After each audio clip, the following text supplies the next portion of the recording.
નમસ્કાર. ગામડાની ચૂંટણી. આ શબ્દ સાંભળતા જ મગજમાં શું આવે? રાજકીય પાર્ટીઓ? મોટા મોટા વાયદા? ના, મોટાભાગે એવું નથી હોતું. એસબી હિન્દુસ્તાનીના એક વિડિયો પરથી આજે આપણે એક એવી ચૂંટણીની વાત કરીશું જ્યાં વ્યૂહરચના, જૂની દુશ્મનાવટ અને જબરદસ્ત કોમેડીનું એકદમ અનોખું મિશ્રણ છે. ચાલો, આ આખી ધમાલને જરા સમજીએ. જુઓ, આખી વાર્તાનો ક્લુ તો ભૂપતજીના આ એક જ ડાયલોગમાં છે. વિચારવાની વાત એ છે કે અહીં સારા અને ખરાબ વચ્ચે પસંદગી કરવાની જ નથી. સવાલ તો એ છે કે બે દુશ્મનોમાંથી કયો દુશ્મન ઓછો ખતરનાક સાબિત થશે. બસ આ જ મૂંઝવણ છે જે આખી ચૂંટણીને એકદમ રસપ્રદ બનાવે છે. તો વાત એમ છે કે આ ચૂંટણીનો પાયો જ અંગત દુશ્મની પર ટકેલો છે. અહીંયા કોઈ વિકાસની વાતો કે રાજકીય મુદ્દાઓનું કોઈ સ્થાન જ નથી. બધું ગૌણ છે. મુખ્ય વાત તો બસ એક જ છે: કોની સાથે જૂનો હિસાબ ચૂકવવાનો બાકી છે. હવે મતદારોની હાલત જુઓ. એમની સામે બે ઓપ્શન છે. એક બાજુ છે હરીજી. લોકોને ડર છે કે ભાઈ જો આ જીતી ગયા ને તો બદલો લેવા માટે સૌથી પહેલું જેસીબી આપણા જ ઘર પર ફરશે. અને બીજી બાજુ છે ચેનજી. એમના માટે લોકોનું કહેવું છે કે એમને ખાલી મીઠું મીઠું બોલતા જ આવડે, પણ કામનું પૂછો એટલે હાથ હથ્થર.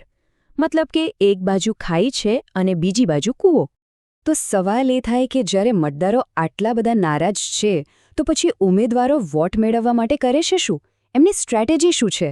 ચાલો જરા એમની રણનીતિ પર નજર નાખીએ અને સમજીએ કે આવા માહોલમાં એ લોકો કઈ રીતે મત ભેગા કરી રહ્યા છે. અને અહીંયા છે ને, બંને ઉમેદવારોની સ્ટાઇલ એકદમ અલગ છે. જમીન આસમાનનો ફરક છે. જુઓ, હરીજી ફૂલ ટેન્શનમાં છે.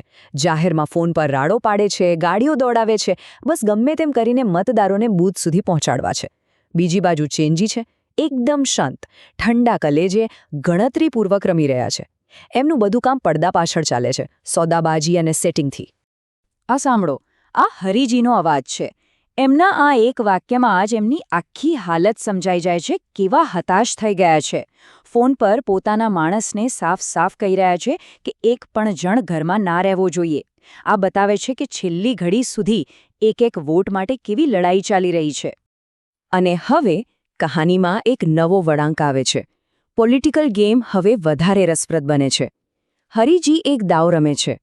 ફૂમતાઈ નામના ત્રીજા ઉમેદવારને સીધા 50,000 રૂપિયા આપીને ચૂંટણીમાંથી હટાવી દે છે. હવે હરીજીનું ગણિત એવું હતું કે ફૂમતાઈના બધા વોટ સીધા એમના ખાતામાં આવી જશે. આ છે બંધ બારણે થતી અસલી સોદાબાજી. પણ એક મિનિટ, શું લાગે છે આ રમતમાં ખાલી ઉમેદવારો જ ખેલાડી છે? ના, બિલકુલ નહીં. અસલી ખેલ તો હવે શરૂ થાય છે. કારણ કે હવે વારો છે મતદારનો. ચાલો જોઈએ કે મતદારો પોતે કેટલા હોશિયાર છે અને એમની પોતાની જ એક અલગ ગેમ કેવી રીતે ચાલી રહી છે. તો સવાલ એ જ છે, આ આખી ગેમમાં મતદાર શું કરી રહ્યો છે? ઉમેદવારોને તો એમ જ છે કે એ લોકો બધું કંટ્રોલ કરી રહ્યા છે. પણ સાચી વાત તો એ છે કે પડદા પાછળ મતદારો પણ પોતાની શતરંજ બિછાવીને બેઠા છે. તો આ રહી મતદારોની આખી ગેમ પ્લાન. એકદમ સિમ્પલ પણ જોરદાર. પહેલું કામ, બંનેને હા પાડો. હરીજીને પણ કહો વોટ તમારો જ છે, અને ચેનજીને પણ. બીજું, જાહેરમાં એકદમ ન્યૂટ્રલ રહો. કોઈને ખબર ના પડવી જોઈએ કે કોની સાઈડ છો. આનાથી શું થાય? બંને ઉમેદવારો વચ્ચે હરીફાઈ થાય કે કોણ વધારે આપે છે. અને છેલ્લે, જ્યાંથી સૌથી વધારે ફાયદો દેખાય ત્યાં જઈને બટન દબાવી દેવાનું. અને આ જુઓ, આ એક જ વાક્યમાં મતદારોની આખી સ્ટ્રેટેજીનો નિચોડ આવી ગયો. પ્લાન એકદમ સ્પષ્ટ છે. છેલ્લી ઘડી સુધી કોઈને ગંધ સુદ્ધા ના આવવી જોઈએ કે આપણો વોટ કોને જવાનો છે. કેમ? કારણ કે ત્યાં સુધી બંને બાજુથી ફાયદો મળતો રહે. સારું, તો હવે વાર્તા પહોંચી છે એના ક્લાઇમેક્સ પર, એટલે કે મતદાનના દિવસે, મતદાન મથક પર. અને આ એ જગ્યા છે જ્યાં અત્યાર સુધીના બધા સિક્રેટ સોદા, આપેલા વચનો અને જૂની દુશ્મનાવટ બધું જ એકસાથે ટકરાય છે. અને પછી જે તમાશો થાય છે એ જોવા જેવો હોય છે. અને ધમાલની શરૂઆત અહીંથી થાય છે. હરીજી એક મતદારને જોઈ જાય છે, જેને એ પોતાનો માણસ સમજતા હતા, પણ એ તો ચેનજી સાથે વાતો કરતો હતો. બસ હરીજીનો પિત્તો ગયો. એ સીધા જઈને એને પૂછે છે. એમના અવાજમાં ગુસ્સો અને ડર બંને સ્પષ્ટ દેખાય છે. અને પેલો મતદાર પણ કંઈ કાચો નથી. એનો જવાબ સાંભળો. એમાં ગામડાના રાજકારણનું આખું સત્ય છુપાયેલું છે. ભાઈ, ગામમાં રહેવાનું છે એટલે બે બાજુ હારું રાખવું પડે. કેટલી સિમ્પલ પણ કેટલી ઊંડી વાત. આને મજબૂરી કહો કે ચતુરાઈ, પણ હકીકત તો આ જ છે. અને હવે પિક્ચરનું સૌથી જોરદાર સીન આવે છે. પેલો ફુમતઈ યાદ છે જે હરીજી પાસેથી પૈસા લઈને બેસી ગયો હતો? એ હવે સીધો ચેનજી પાસે પહોંચી જાય છે, અને એ પણ મતદાન મથકે, અને ખુલ્લેઆમ કહે છે, ખાલી ₹1,00,000 આલ દે. મતલબ વફાદારી જેવું કંઈ નહીં, જ્યાંથી પૈસા મળે એ પાર્ટી આપણી. આ તો હદ જ કહેવાય. અને સ્વાભાવિક છે કે મામલો એટલો બધો વણસી જાય છે, ધમકીઓ, દલીલો, બધું એટલું વધી જાય છે કે બિચારા ચૂંટણી અધિકારીને છેવટે કહેવું પડે છે, બસ કરો, નહીતર હાલ જ હું ગાડી બોલાવું.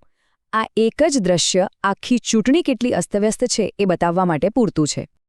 પણ આટલી બધી માથાકૂટ, આટલા નાટક અને હોબાળા પછી પરિણામ શું આવ્યું ખબર છે? સૌથી નવાઈની વાત તો એ છે કે મતદાન થયું માત્ર 25%. કેમ?